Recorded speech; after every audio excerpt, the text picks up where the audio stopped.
दुपारी जुहू बीचच्या मध्ये समुद्रामध्ये 2 तरुण बुडाले होते। त्यांचा अजून शोध लागलेला नाहीये। शोध कार्य अजूनही त्या ठिकाणी सुरू आहे।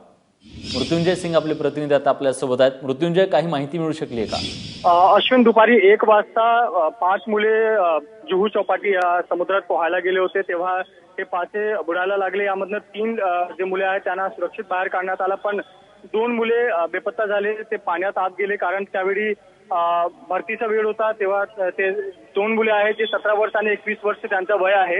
आता त्यांच्या माहिती अजून मिळालेला नाहीये, अजूनही शोध सुरू आहे। याच्यासाठी अग्निशमन विभागाने कोस्ट गार्डशी संपर्क केला आहे। काही जे डायव्हिंग एक्सपर्ट आहेत त्यांची मदत घेत आहे। अजूनही सर्च लाईटच्या मदतीने हे दोघांचा शोध सुरू आहे। याच्यासाठी आज रात्रीपर्यंत हे काम चालणार आहे, पण आता रात्री 11 ते 12 पर्यंत भरतीचा पुन्हा वेळ आहे। त्यावेळी हे जे सर्च ऑपरेशन आहे ते पुन्हा अग्निशमन विभागाचे कर्मचारी सुरू करणार आहेत, कारण भरतीच्या वेळी शक्यता आहे की हे दोघे कुठे आहेत ते सापडतील। पण याच्यासाठी जे कोस्ट गार्ड आहे त्यांनाही हे माहिती देण्यात आलेली आहे।